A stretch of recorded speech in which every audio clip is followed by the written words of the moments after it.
Hello, and welcome back to the InterDrone Podcast, your 30,000-foot view of the commercial drone industry. It is Tuesday, December 1st, 2020. My name is CJ Smith, joined today with Mike Peel, chairman of InterDrone, and our special guest, Eszter Kovacs. She is the acting secretary general at GUTMA. She does a number of other things, actually. Also, she's a member of the Global Advisory Board. I know we had Helena Samsio on the podcast a few months ago. She's also the founder at DroneTalks, a new drone media content publication platform. She does interviews with different thought leaders, and she's an InterDrone online speaker. She'll be joining us in December, InterDrone Online 15th through 17th. So, Eszter, thanks so much for being here. Where are you dialing in from? Hey everyone, thanks for the warm welcome. So I'm dialing in from Switzerland, based in Bern. Oh, nice. That Bern is the one with all the red roofs, right? Yes, exactly. I have some beautiful photos of the river there when I came to visit. Yes, totally. It's a very, very friendly, small capital, I should say that. And, you know, the Alps are really close. Big fan of hiking and taking out my drones to the nature. So, you know, that's a good place to be. Probably a lot more drone flying friendly places out there than in New York City, where Mike and I are dialing in from.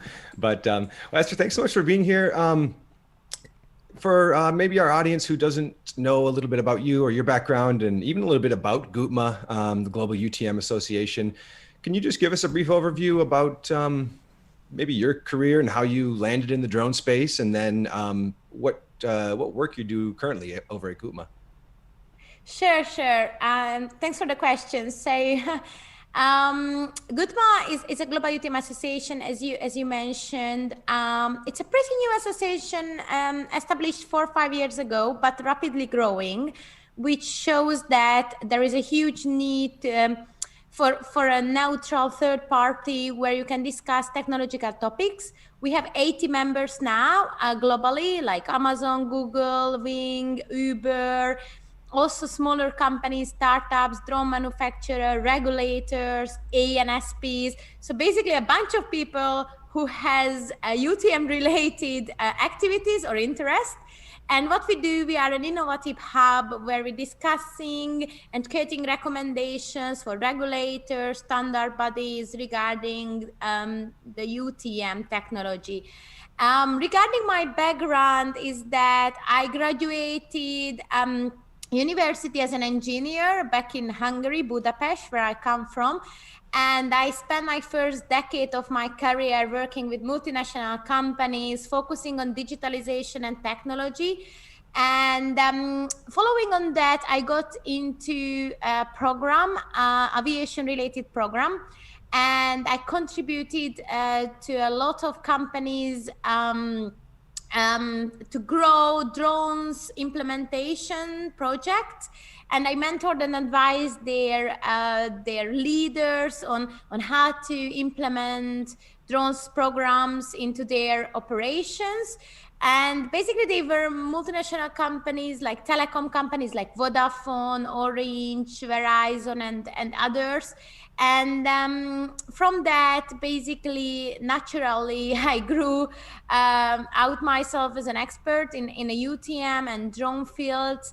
And, you know, I'm very, very honest. You know, how I got into these industries, that the people, because there were so many interesting people in the drones field, and they were really, really, you know, passionate about drones and very innovative and open-minded.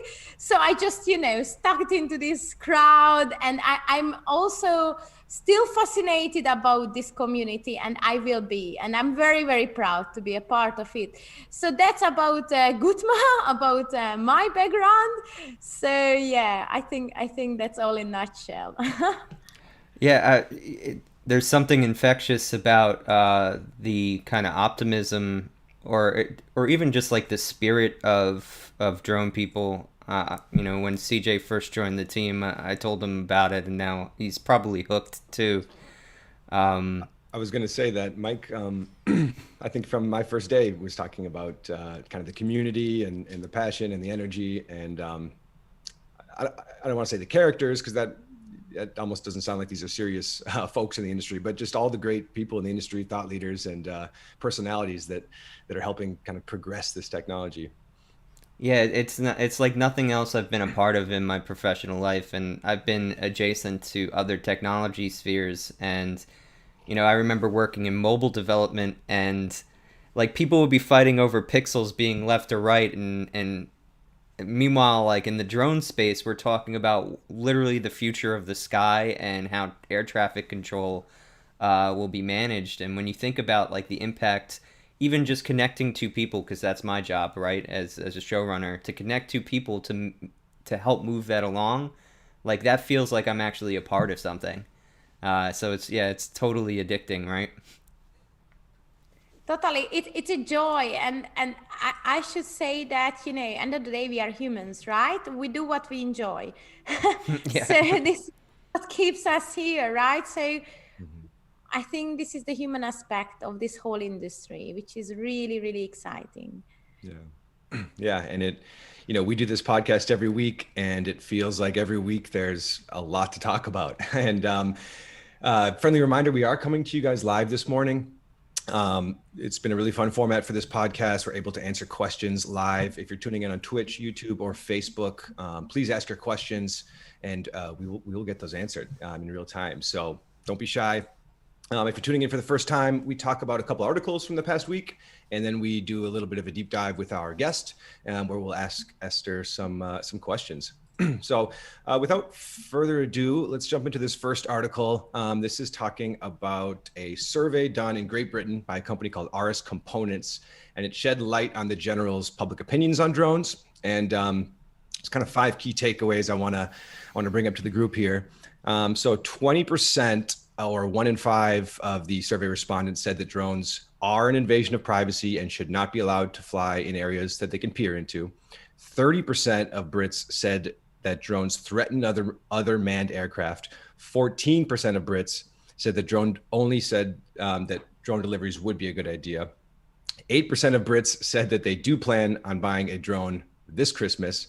That's ages 16 to 24. And then finally, and this is what the title of the article was, only 19% of drone owners know where they are and aren't allowed to fly their drone. As we see the proliferation of consumer drones, I think this, will continue to be kind of a hot button issue.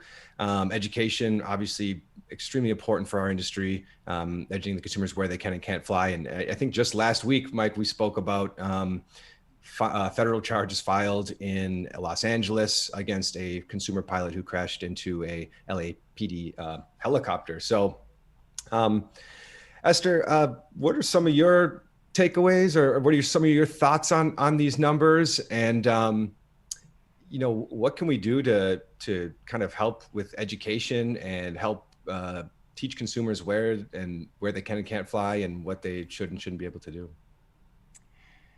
I think that's a complex topic. On one side, I do understand, people. I have my family as well. They think about this topic as a social acceptance, the same. I think on the other hand, what we can do as an industry, I would say more, we need to prove the positive benefits of drones. I tell you an example. In Switzerland, where I'm based, they replaced spraying, and crop protection with drones instead of helicopters. And I'm gonna tell you why I'm bringing up this example, because these helicopters are super noisy, and they used to fly at 6 o'clock, above people's houses and summer homes, and they were really, really pissed. But it had to happen because of the spraying and the whole agriculture. And because they replaced these helicopters with drones, a lot of people turned to be a supporter of the drone technology, because there is no noise, they are small, quick, people not even realize they're flying there. So these people turned to be a voice of the drone industry, even if they didn't want, because somehow they kind of cherish the fact this innovation is exist and being there. And I think we need to bring up more and more this kind of examples for social acceptance, because as soon as they realize it's good for them, they're not going to worry that much about security or privacy, because it's going to be just one of the technologies which do a normal operation. Like, we're not really worried about, cars privacy anymore or security. Cars are capable to do bad things, but the social acceptance already happened and we're not really worried about that. And I think as an industry, we are a pretty new industry, that should be our responsibility to drive towards to that and make it quicker. And this is where we need a lot of positive examples with the communities involved, and they're going to realize the positive impact, and it's going to happen naturally, but we need to speed it up, I think. And on the other hand, I think what people need to understand, drones are not some military assets anymore. They are here to help, and that's going to be a normal operation in every people's life. And I think we are still not there yet. And I think this is where the right education is crucial. And I think we need to break out from this bubble, what we are. Actually, I am, or you are, because we talk to drones people about drones to drones people. So I think this is the key here, when we kind of need to go wider about the topic. I'm not sure, Michael, what's your thought about that? Yeah, well, that's always kind of like a constant problem, because it's especially when we're trying to reach, we do this podcast live, we try to reach out to as many people as possible, but sometimes it's only drone people that are interested in drones. So I think some of the work actually has to be done by the innovators themselves, right? So what you were talking about with the crop spraying in Switzerland, so that is a visible sign that it's improved somebody's life. This is why public safety was a big thing for a long time as far as grabbing headlines, because nothing's more positive than literally saving a life, right? That would have been lost otherwise. And I also think that's why the kind of medical cases with zipline get attention, and rightfully so, because we're improving on people's lives. And honestly, we're just not doing enough of that. We need more cases like that actually make the impact. And as much as we focus on the commercial sector, and the commercial sector is going to bring the money that gets us, to the next level, I think, that's not as interesting a story as Shell improved its profits by 4% as far as getting public acceptance. I do want to ask you, though, about the kind of other statistic here that was interesting, which is that how many points was it, CJ? Drone flyers don't even know where and when they can fly legally. Well, 19 said they do, so 81. So the vast majority of people flying their drones are actually ignorant of where and when they can fly. What do you think we can do to improve that? Yes, I think depends on what kind of drones. That would be my question. That's my first question. Because if the drone is not really harmful, they are small DJI drones, hobby drones, I think it is not that big issue than if it's, like more a commercial type of drone, like an enterprise drone, which can cause really serious harm. I think it's a problem if they don't know where to fly still, but, I would categorize, it differently. I think I can talk about Europe. I think Europe, we don't have the regulation out yet. So this is why it's really challenging to the drone companies, to scale their operation, make profit of anything, even if you just want to take photos of a property and put it on a property agency website, because there is no clear regulation. You don't know if you can do it or not, and you go with okay, I do, and if it's illegal, someone's gonna come and tell me anyway, right? So because it's not there out yet, people go with a way like I can do, and the police come, I pay in the penalty or I say sorry, but the police don't know as well. So end of the day, this is the reality, you know. Let's face it. So regarding Europe, you know, the regulation gonna come out. It's an EU 2019 947 regulation, and maybe we can put the link here. But basically, this is which gonna kind of highlight the rules and the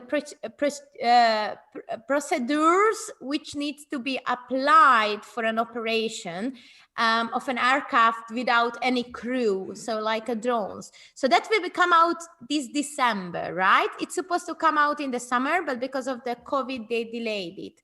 So I am hoping that as soon as it comes out in Europe, that will change. And there will be a lot of educational portals, and blue lights authority is going to know better as well. And, you know, it's going to kind of evolve. I don't know what's the situation in America. What do you think? Why is it the same number like in UK, what you mentioned, or do you see a different I would number assume in America? it's probably close, to be honest. Is it? Yeah. Well, it's just my guess though. The biggest kind of issue with even a Part 107 kind of certification is enforcement. We have pretty good indicators that there's a large number of people who are flying illegally or just let their certification lapse and are still flying, right? So, I think the most important thing for actually keeping the skies safe is rudimentarily starting with a safety culture and informing people as much as possible about what's safe, showing them the consequences of getting it wrong.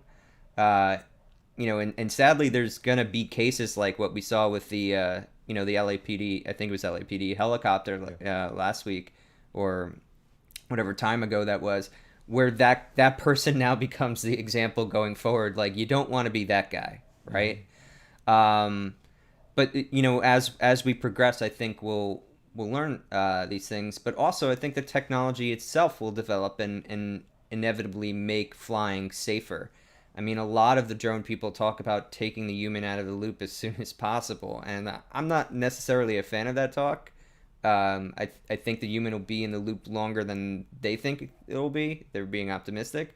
But the truth is, even with the human in the loop, the more signals and safety systems we can give to the person to help them fly correctly, I think is important. And we're just going to see that develop because there's a need for it. That kind of rolls into a question from our InterDrone podcast regular question asker, Scott Hoffman from First Eyes. Do you see UTM being used for automated enforcement around the world? Yes, the short answer. So yes, so maybe you want to have a look on the UTM paper which we published. So what we believe as a UTM community is that we need to not just talk about digitalization, but do it for a harmonized system. So, this digitalization is a topic now like years, but we're still not there. Technologies are not communicating with each other. And until technologies like UTM and ATM cannot communicate, how can we talk about, moving out the human from the system, or how can we automate if these two technologies don't communicate? So I think harmonization is the key. So we engaged with a lot of aviation stakeholders this year as GUTMA, and we try to understand everything about ATM, and we try to also kind of educate them about UTM, and we kind of working on something which is good for everyone, and we can harmonize these two systems to communicate with each other. And I think that's the first step. in this story to me. So this year we're focusing on that. But for that, we do believe government also has a huge responsibility to create programs where we can try out things, right? Where we can go and see what's working, what's not. We can have real examples, not just assumptions, not like someone in a government office says, I think that would happen, if we do this and this. And I mean, I am really supporting real experiences and real, demos or something where we can really try out in scale even the systems to make sure they are safe enough, to make sure we can automate. And after the second stage can come. But I think harmonization is key. I think government has to focus on these programs now coming up, because there is this huge need from the ecosystem. People want to fly drones, and we need to find the right framework for that. Mm-hmm. Yes. You mentioned testing, and governments should have a little bit of a responsibility in helping facilitate those tests so we can get those flight hours. And can you talk about the testing landscape in Europe? And are there different test sites broken out by different countries, or is the European Union helping lead that charge at all? Yes, definitely. So in Europe, we have EASA, the European Aviation Safety Agency, and they are involved with the European network of the U-Space demonstration. So you may know that the European Commission works on this U-Space implementation program, where I am also one of the advisors. And for that, there is a lot of discussion going on. They understand the stakeholders' needs and recommendations. And coming back to the EASA, that's also a good kind of way to understand how we can all work together on a safe way. So that's one. On the other hand, in FAA as well, you have this UTM pilot program. I don't talk about it because I'm sure you're all aware. But for example, in Switzerland, there is this U-Space implementation program as well. It's called Suzy. Maybe you can check it. And they are testing different technologies. And last year they had a demo on remote ID. They, for example, compared the cellular, Bluetooth, and other technologies, which is the best fit for remote ID solutions. So yes, so I know a few of initiatives in Europe, and I think in UK they have a program as well called Future Flight, where they're testing the UTM technologies. So there is a multiple programs in European Commission, under the European Commission umbrella, but also the countries individually having programs. So I think it's getting there. What I can tell you personally, the industry want it quicker than it's happening now, because of course, there are a lot of startups who invested a lot, in drone operations. And there is a push here, I think, to kind of quick it up. Mm-hmm. Yes. But they do a great work in Europe. So, yeah. Yeah, I mean, there's everything you say leads to another question because it's so interesting. So I don't know if I want to, I'll let you choose. So I have two questions. One is, so you mentioned the difference between ATM and UTM and trying to get stakeholders to understand the difference. Do you feel like there's kind of, a gap in understanding that really needs to be resolved? Because one thing that I've seen the FAA progress on from where we were initially was they kind of originally didn't even believe that it could be this good and didn't even know the questions to actually ask the drone-centric people to get the answers they needed to actually move things forward. So that would be question one. Actually, let's just go with that because I don't want to hold us up. So do you see kind of either a gap in knowledge or a gap in understanding that needs to be resolved, or is it literally just systemic? Yes, I think I tell you what, we all have gaps. So I wouldn't point on any of the stakeholders. It's not just their fault. Yes, this is the honest truth. Like, I do not understand a lot which should happen to have this harmonization. So I think we all should put the effort and promote the safe, fair, and secure deployment of UTM solutions to the context of integration with airspace users. So we all should understand each other. So I think the gap is everywhere, and I think we need a lot of initiatives to close this gap, or at least bring together industries. I tell you an example. At GUTMA, we have working groups now with the cellular community, and we're working on to understand how 5G can play a role in a drone operations, how cellular capabilities are able to serve the needs of the aviation industry. But we need to understand it. We need to talk a lot. We have 50 plus telco experts and 50 plus UTM and aviation experts talking in a weekly basis, and we still just really in the beginning of the journey, right? And we need to do the same with the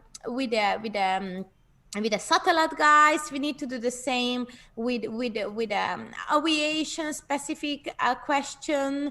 So we need to do the same with a lot of different industries involved and stakeholders. And on the other hand, I think we have a few very, very, very innovative regulators who are really there and go out and discuss with pilots, with stakeholders from drone startups, with the whole ecosystem, with UTM providers. So there are a lot of really, really good regulators out there who are really open-minded. So I think we just need to kind of get engaged with them as well, and not just say as an industry, okay, regulate how is the best for us, but we don't tell you what is the best for us, right?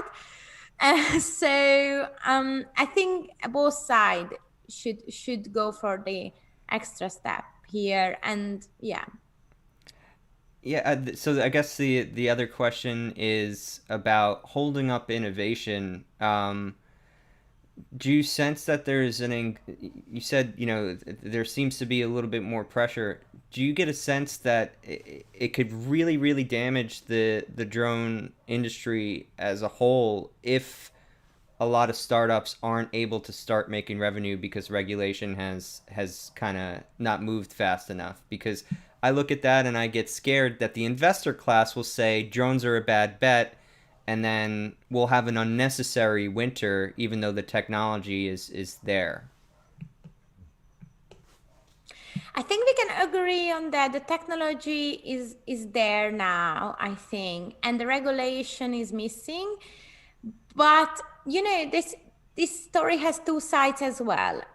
We can kind of push the regulation, but we don't really want something which is not safe, secure, which is not really something where we can operate, And I think this is the important step, is that, of course, we need to push for it, but we also need to support it and provide all the knowledge what we have, our needs.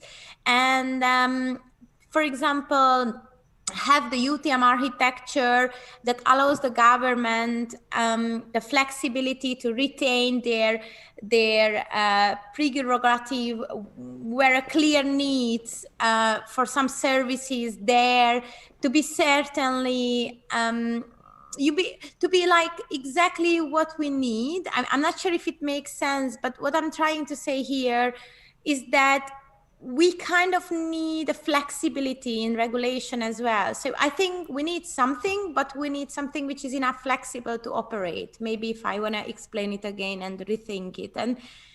So I think, yes, the regulation should come. There is this push. If it not comes enough quickly, the startups, cannot create revenue enough quickly. And of course, that will cause, challenges for them, because they have these investors who constantly pushing them, right, to make revenue. And but it's a long game. So when I advise to any startups, I always tell that drones, to scale, it is not like tomorrow you're gonna make a revenue. It's a long-term game. You need to invest now and develop solutions now. For 2025, maybe, we don't know. So it's like the internet. When the internet was created, no one really realized that's going to be the internet, right? And they could all like, oh, we want to make revenue tomorrow, 100K or 200K. Okay, you can push for that, but if you wait for a bigger boom, you maybe get out, I don't know, billions. So I think this is the way how we should think. But I do understand startups has challenges because they have this big push, right, from the investors. So I see both sides.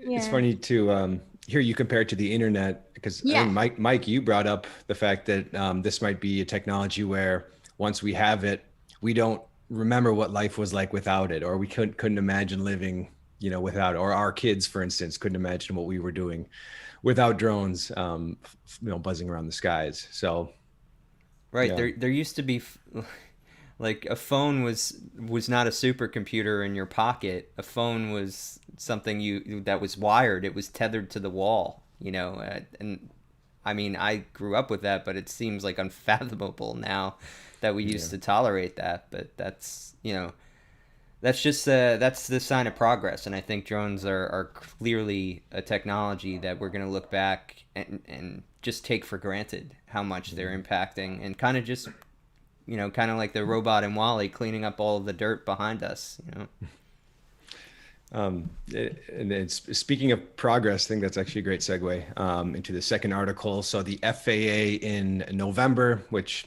concluded yesterday, published airworthiness criteria for the proposed certification of 10 different drones as special class aircraft.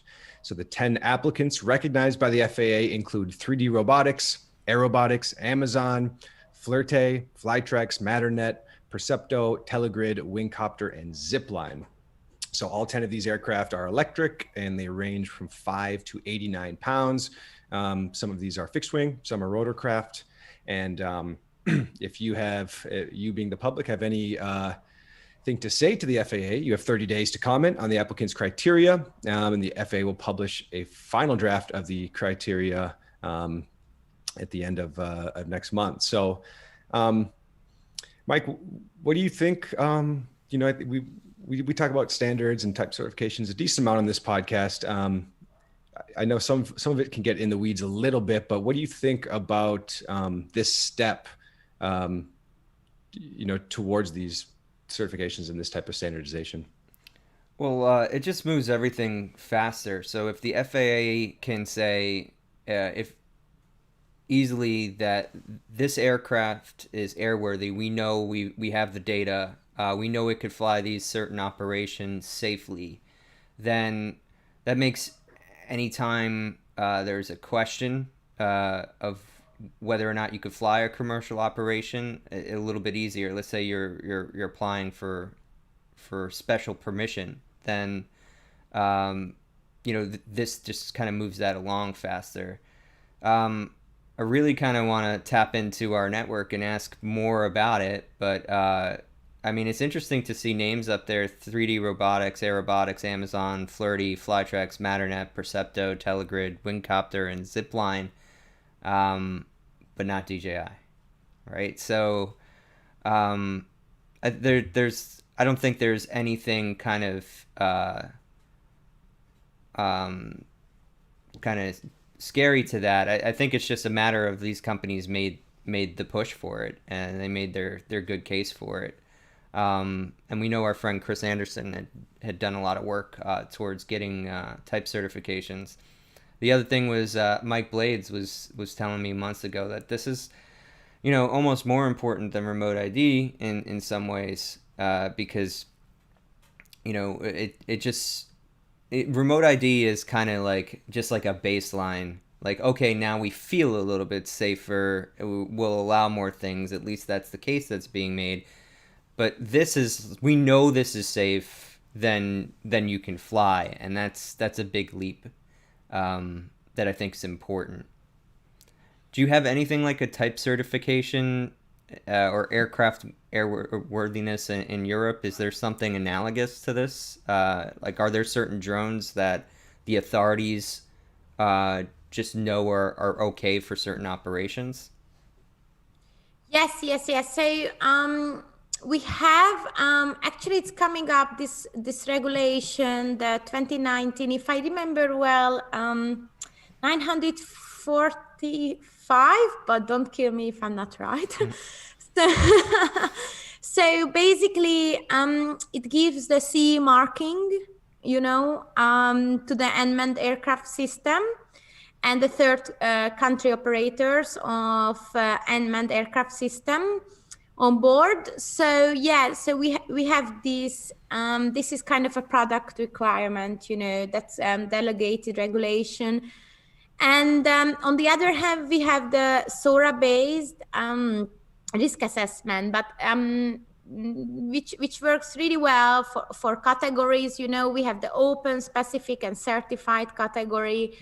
And so basically this is what's going to come up after December, these categorizations.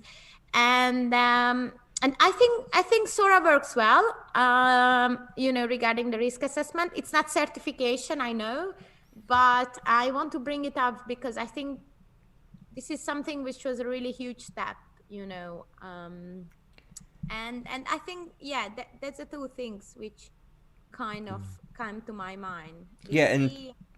SORA's international, or it's just a process you could do for doing risk assessment, and the FAA is familiar with it. So you can, I think, is it 2.0 or 3.0 now? The specific operations risk assessment is a process you could go through to assess the risk of your operation. And that just, again, if you're applying for something specific, you can use this to help the FAA along. It makes their job easier to give you the rubber stamp and say you're okay to fly. And Mike, you were talking about potentially spurring innovation or what might cause that. I think what we're looking at right here is something that will kind of help innovators, help startups, right? Integrate, having a path to airworthiness, I think, is something that will just help the ecosystem as a whole. Right. I mean, now that you know what the FAA is looking for, you can model that for either the drone you're manufacturing or which drones you select for your program. So that it just makes everybody more comfortable. That's why we have the rulemaking process, right? When there's a rule, you know what you can do, you know how you can operate, then there's no worry. Well, at least for 20% of people who care, right? As we found earlier. But yeah, for real commercial operations, not smaller. I don't want to say real. That's probably the wrong word.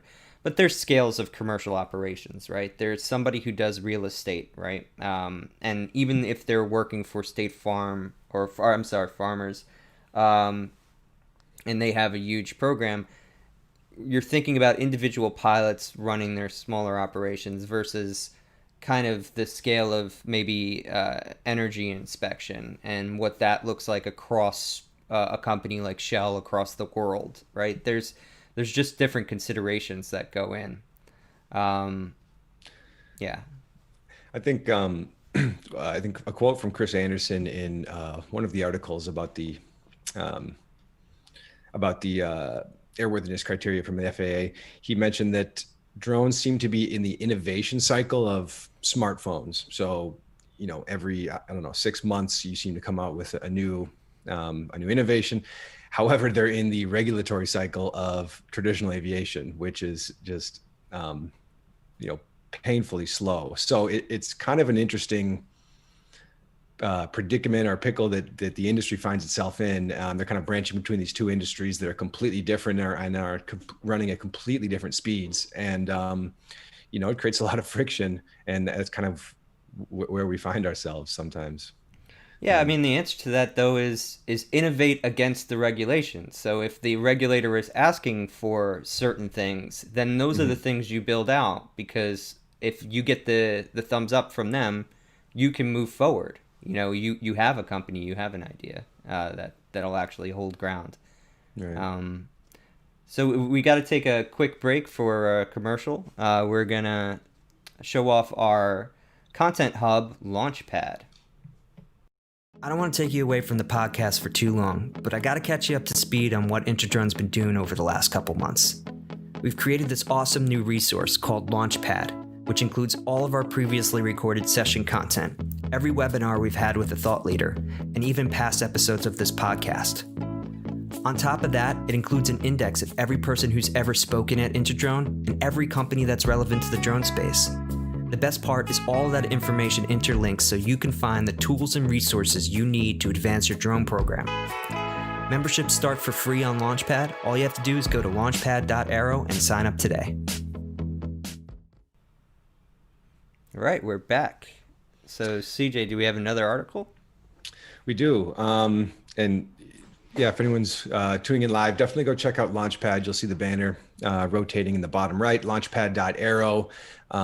Down there, you also see link to GUTMA's latest white paper. And I know it's something that Eszter has worked hard on with the team over there. So, Eszter, what can you tell us about the latest white paper? Obviously, about it's talking about UTM, designing UTM for global success.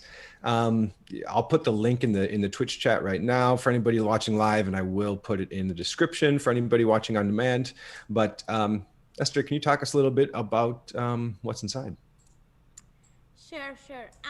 So we actually published this paper 2 days ago or 3, so it's brand new. Yeah. And that's our first public white paper as an association. And we are really, really diverse association, as I mentioned, with ANSPs, regulatory bodies, manufacturers, pilots, UTM providers. We have, research bodies. So we are very, very diverse. So I think it's really a great success. We could come up with a white paper.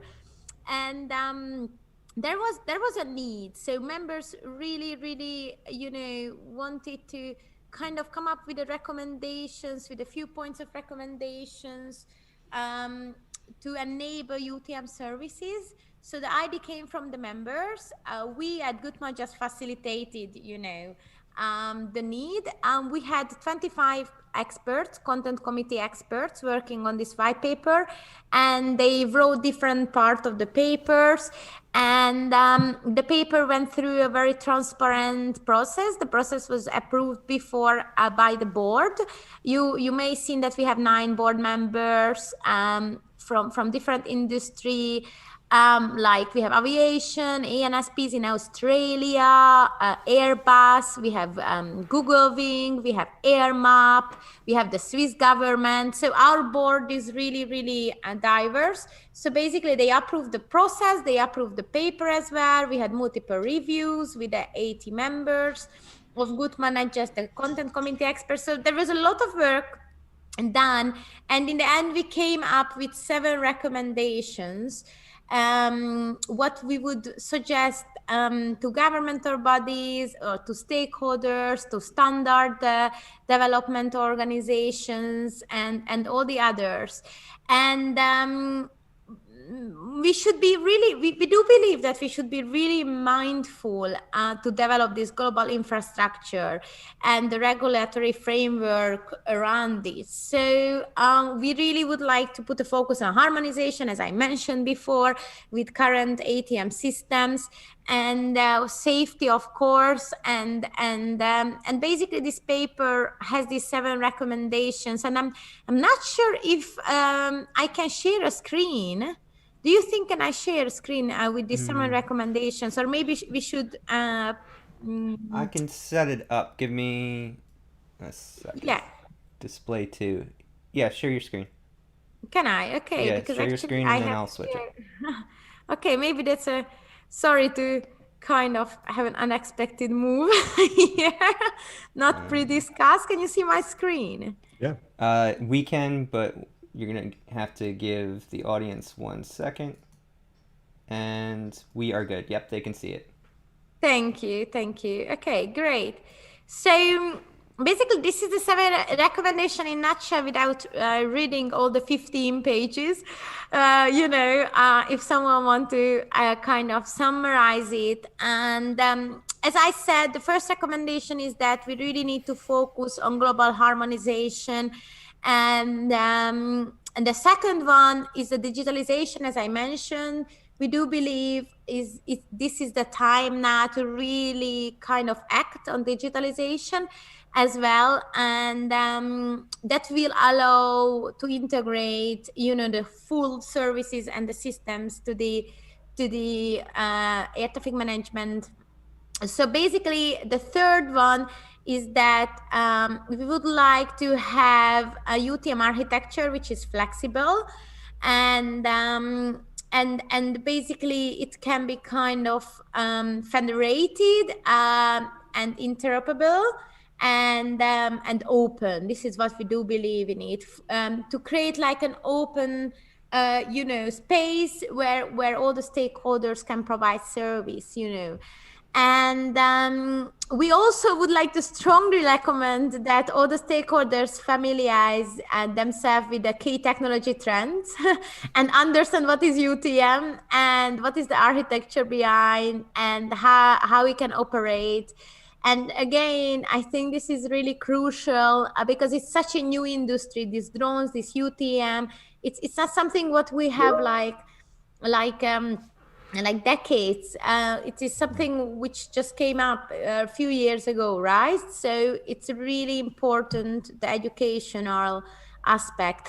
And yes, and we also send this white paper to kind of all the stakeholders, regulatory NSPs, drone associations, pilots, because we think everyone now need to kind of put significant resources in development of standards. So we would like to see industry experts in standards groups like ASTM, EuroCai, ISO, because standards will feed the regulation, right? So without the experts there who understand what the industry needs, we don't think so we can succeed. So we really would like to invite everyone to put resources to the standards groups, And on the other hand, as I mentioned, we do believe we need to kind of have this learning curve together with regulators and industry. And we need to have more and more programs, as I mentioned before, where this really happens.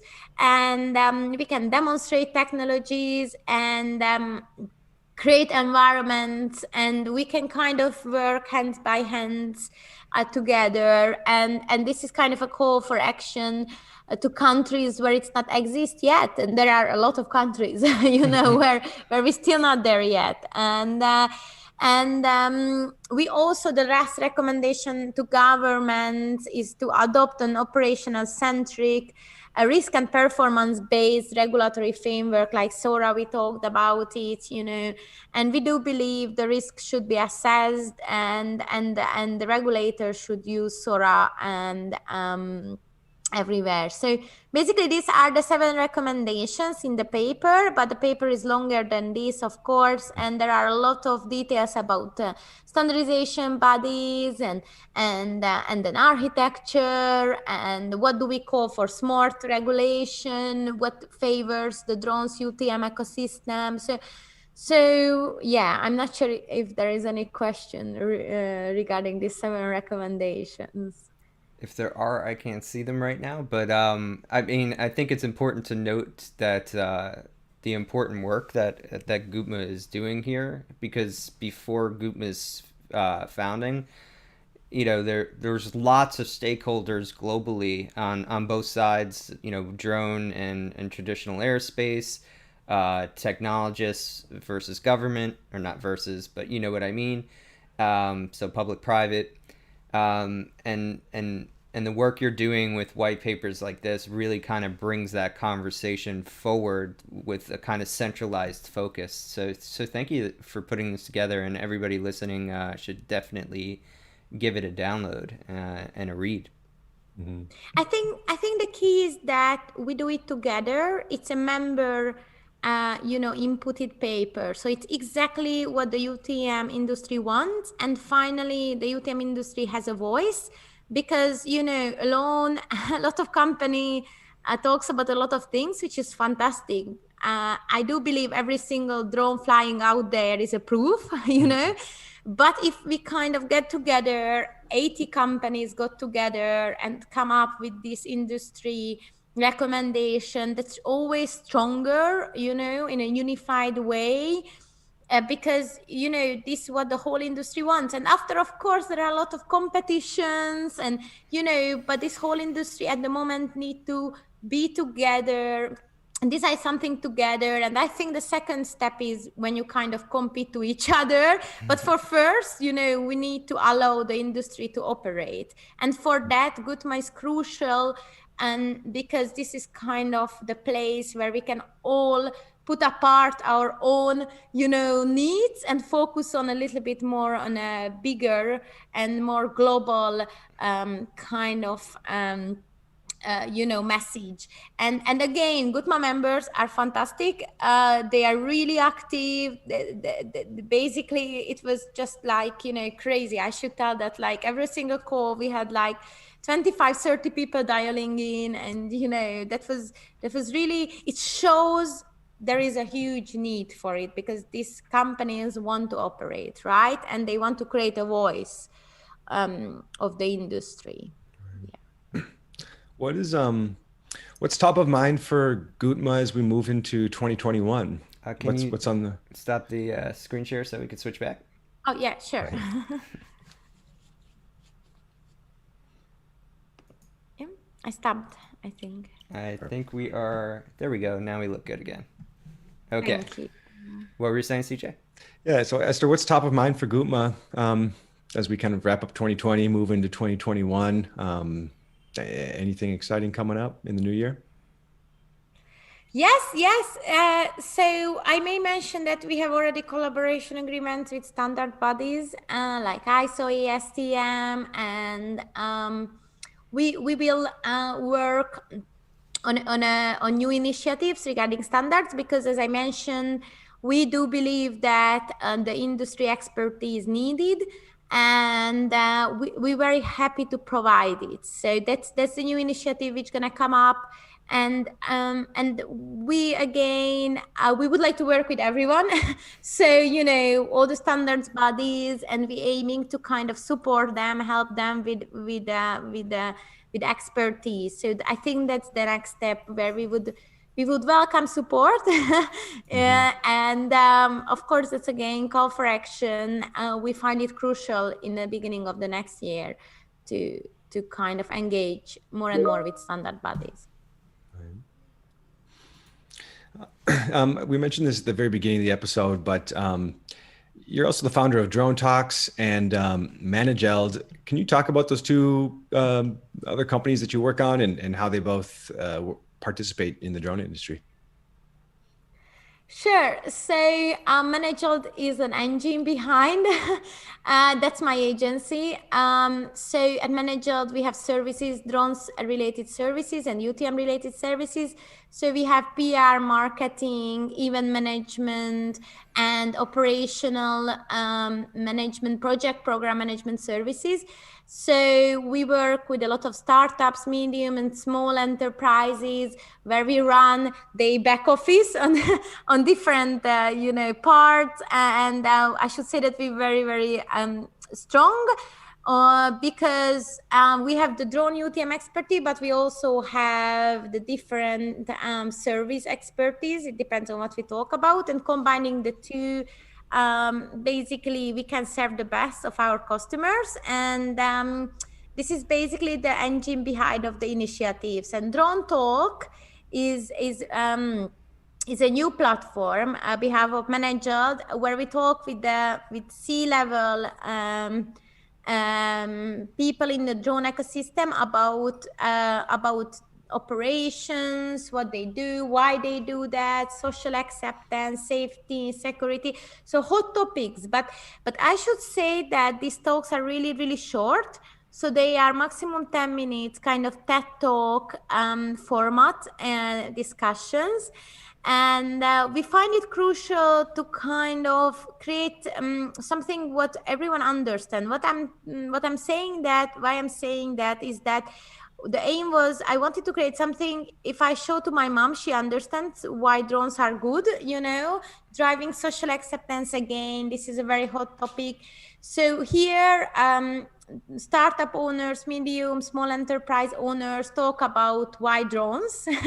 So why did they, kickstart the drone related business? What do they see in it? How they save lives, So the whole message goes out for a broader audience. We engage with communities, we engage with government.